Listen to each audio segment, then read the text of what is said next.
guys, Carol here from Desert Wreath Creations. Tonight we're going to be doing a fall DIY tutorial. I had some fall ribbon in my stash. We're going to be using that. We're going to be using 2 fall picks from Hobby Lobby, one 20-inch round piece from Big Lots, and some small fall foliage that I had in my stash. So let's get started. So here we have the 20-inch round wall decor piece I picked up at Big Lots. It's made of metal. It's got 1, 2, 3 rings, and it's also got crossbars at the 12 o'clock, 6 o'clock, the 3 o'clock, and the 9 o'clock. It's got rope wrapped in and around the rings going around it, and it also has a built-in hanger on the back of it to hang on the wall. Now we're going to take our pumpkin picks and we're going to get them ready to make a bundle in order to apply it to that 20-inch round metal piece. So of course we've got to take off our tags, right? We don't want no one knowing where we got them at. Like I said before, these were both purchased at Hobby Lobby. So I'm going to take this pick and I'm going to fluff it. I'm going to go around and spread the leaves and the berries and the pumpkin all apart from it. It even has some of those little twigs on the back. One thing I'd like to mention when using Hobby Lobby's greenery like this, when you go to fluff it down at the base of it, because I've had them really come apart on me if I don't. So we're just going to fluff it, spread it out as much as you can. Make sure you touch all of them and spread them out really well. Bring them forward to give them some depth and dimension. And also what I'll be doing is bringing those twigs from behind it. I'm going to move them around to the front. And there's 3 of them there. I'm going to pull them apart. Then I'm going to take my finger and twist it to where it looks like a curly Q. And I'm going to do this with all 3 of them, and that'll also be able to give it a little bit more dimension there in the front of this. So after we finish with this one, we'll be doing the other one, and we'll be right back. Now that we've got both of our pumpkin picks fluffed, we're going to get ready to make our bundle to put on it. So I want you to notice that where my hand was is where you hang it on the wall at the 12 o'clock. So what we're going to do is, like I said earlier, you have a 12, a 6, a 3, and a 9. So we're going to go and wanting to put our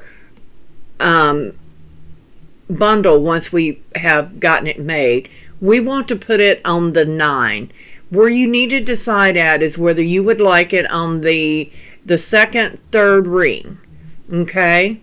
And I'm bending the picks to try to make them a little half moon or so in order for that area to go in a little better, like so.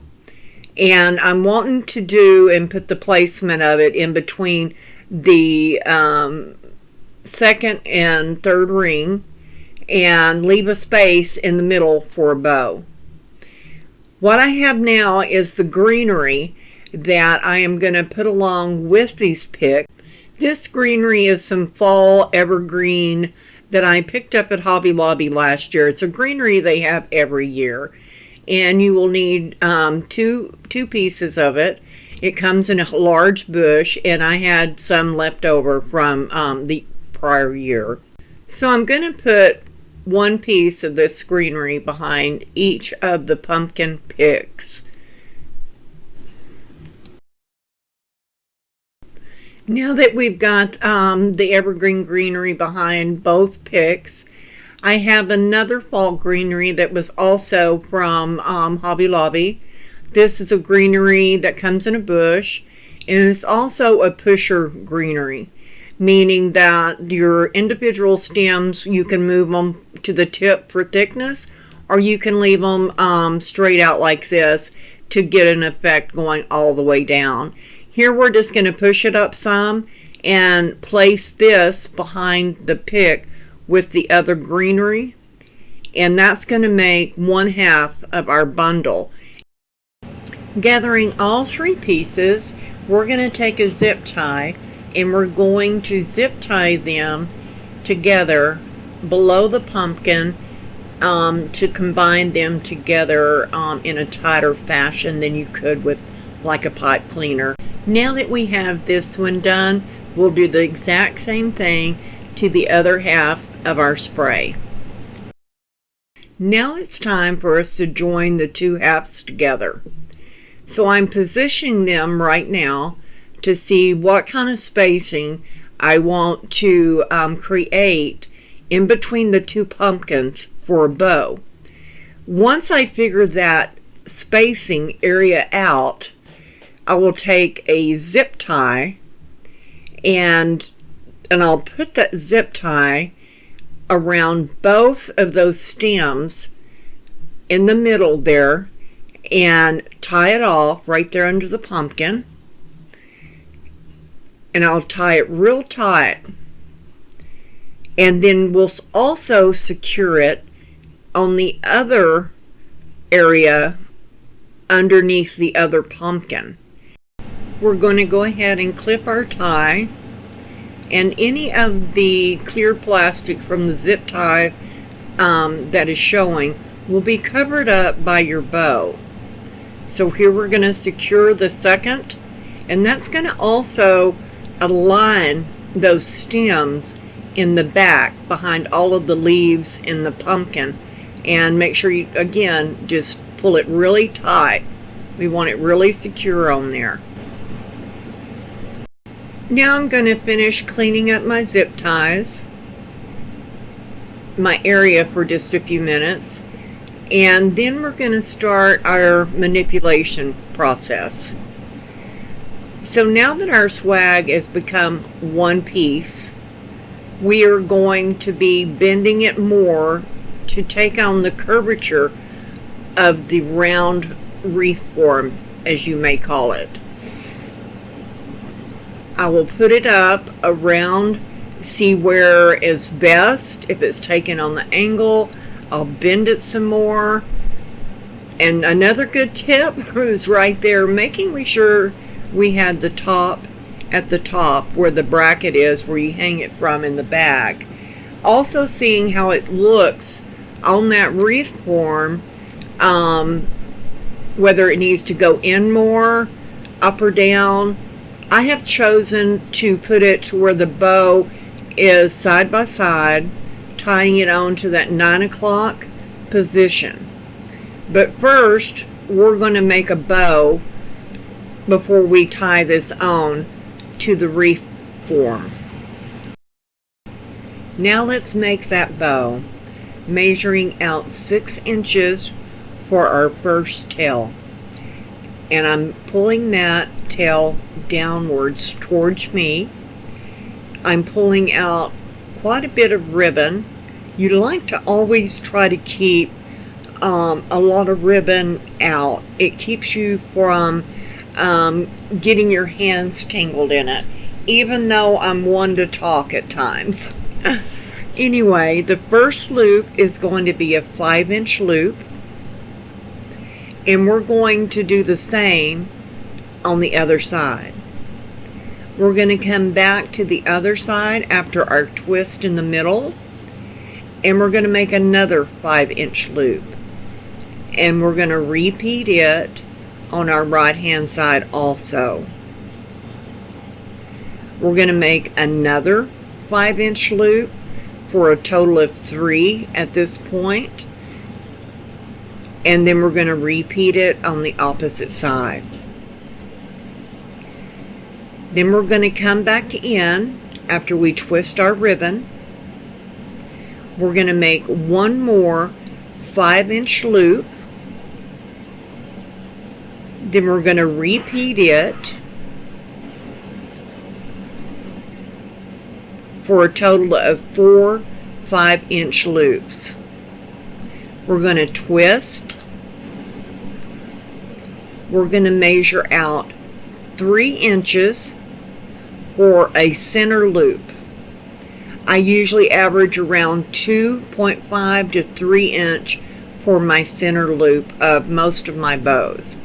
And then I'm going to bring that ribbon tail up away from that first one that we had put down as a 6 inch. Once I get my ribbon put up, being a nice crafter here, we're going to find our zip tie,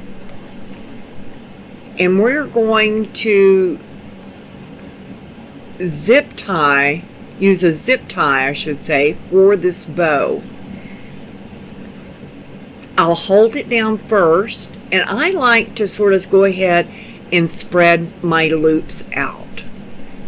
Okay? So what I'll do is I'll zip my tie,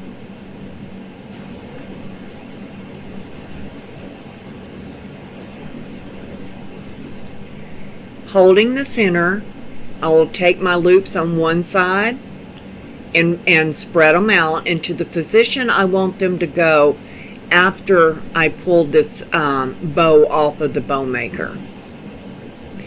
I'll hold it in the center again because it's not tied securely yet, and I'll do the same thing to the opposite side, getting them where I want them to go.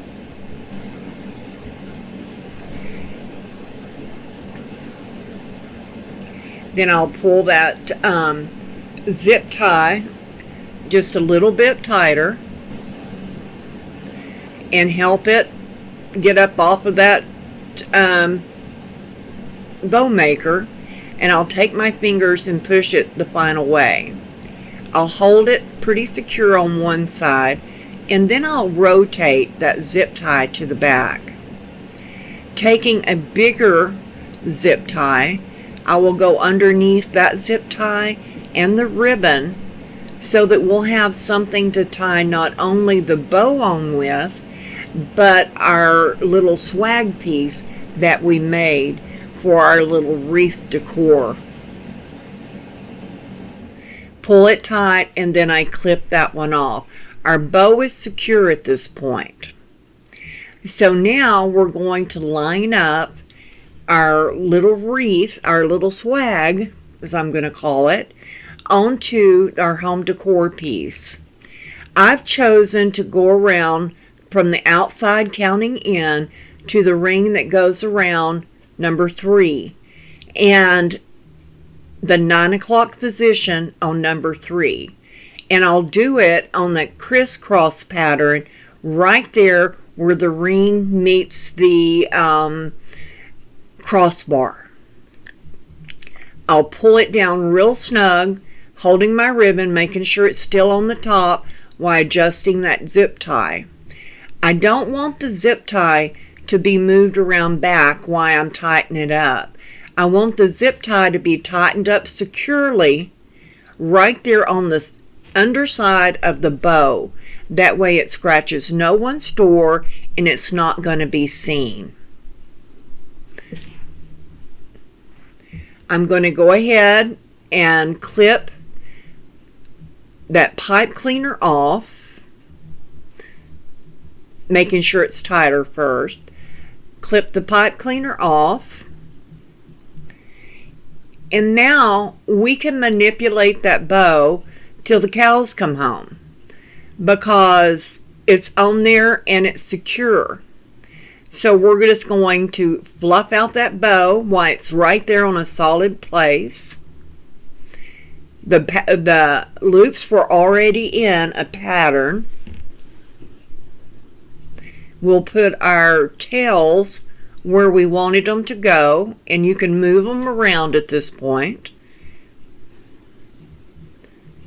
and see where the tails look best in this design. We're going to go ahead and manipulate the bow just a little bit more, to our liking. Then we're going to come in, we're fixing that center loop right there, perfect size, and we're going to do a dovetail on the ends of our tails on the bow. We'll fluff it a little bit more, and we'll fluff the greenery on the pumpkin swag, as I'm calling it now, miniature swag, and to give it that dimension where we've had our hands all over it, and we'll spread it out some. Let me know in the comments if you like this type of video, because I have a lot more ideas. Y'all have a blessed night.